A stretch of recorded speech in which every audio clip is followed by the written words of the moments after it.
Hey, Bel Air Youth, it's Pastor Jared here, and I just wanted to recap last night in our Can I Ask That series. The question that we asked is, does the Bible contradict itself? And so we started our time off looking at this scenario of Ruth and Annalise.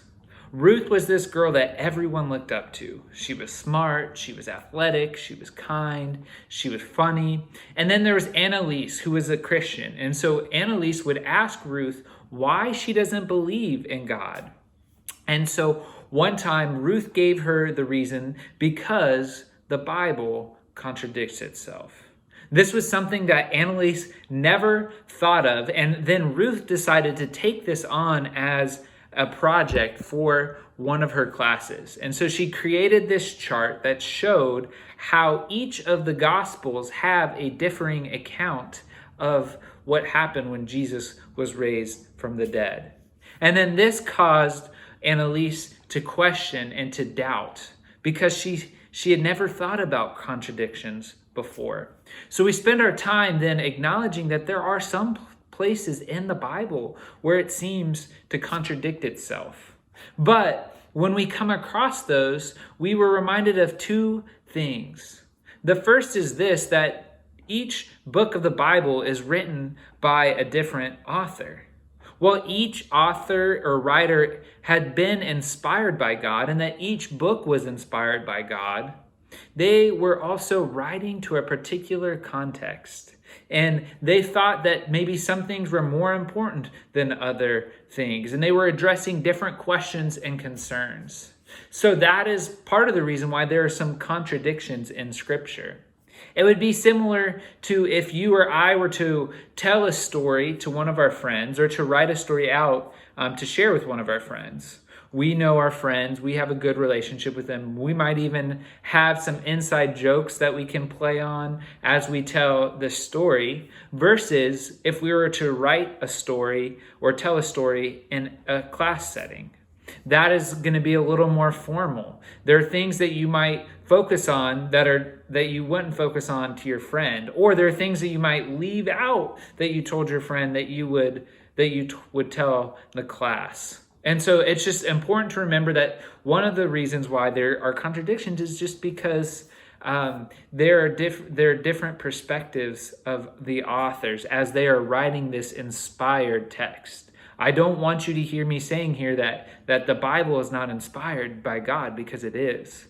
But God invited humans into this work of writing Scripture. And so that is where some of the contradictions lie.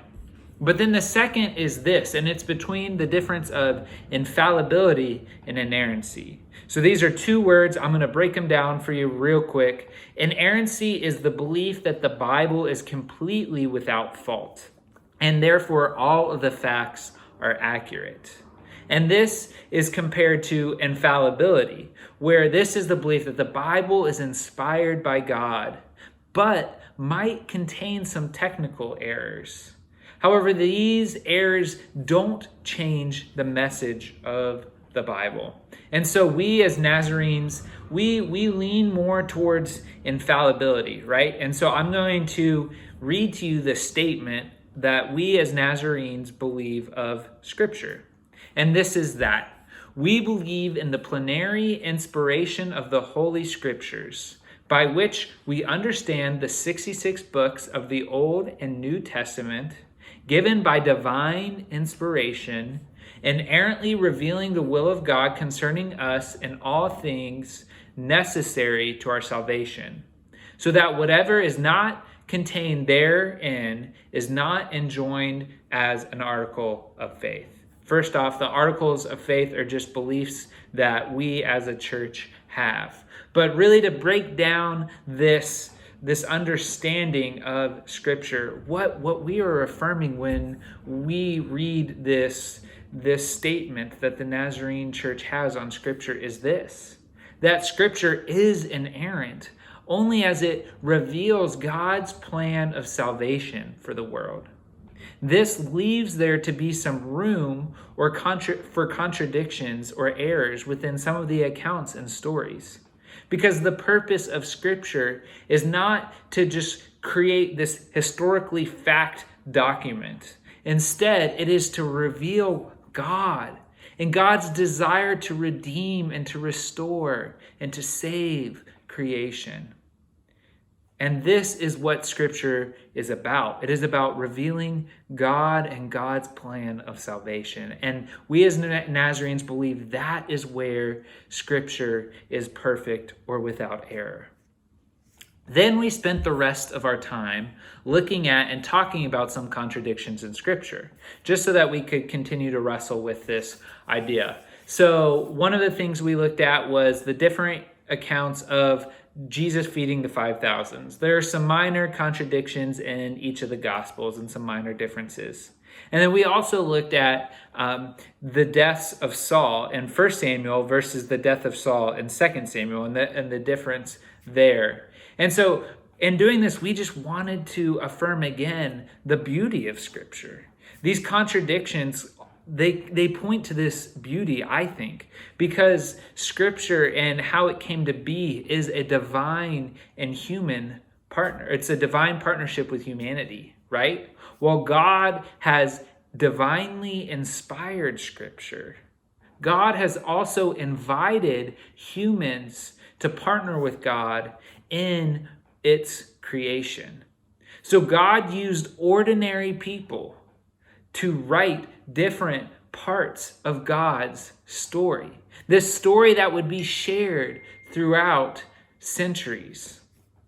And all of these writers, as we talked about, were different and had various reasons for writing down what they had seen or what they had heard. And so then we finished our time by looking at different views pertaining to contradictions in Scripture. So we looked at these 4 views of how to handle contradictions in Scripture, right? But in doing so, we again affirmed the importance that when it comes to contradictions, is to remember that Scripture is about revealing who God is and God's invitation to us and to creation for salvation. And so this was just a brief recap of what we talked about last night. I hope that you all have a great remainder of Holy Week. And I also just wanted to remind you about tonight's service. So tonight we have our Tenebrae or Good Friday service at 7 o'clock on Friday. Then we also have our Easter service on Sunday at 9:30. We won't be having any youth group Zoom this Sunday at 7 o'clock, but next Thursday we will be continuing our series, Can I Ask That?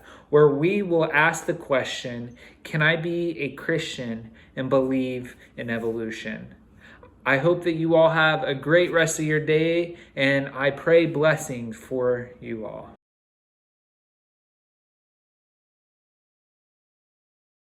Contradict itself. There's Kylie barking. I think she thinks that the Bible might contradict itself as well. So I'm going to show you Kylie right now. Maybe not. Why is it not giving me an option to flip? Divine human partnership. God has inspired Scripture. But God invited the writers and invites us into this relationship as we wrestle with what Scripture, how God is revealed. There's Annalise, who was a Christian, and recap our conversation last night as we talked about come on, Jared, come on.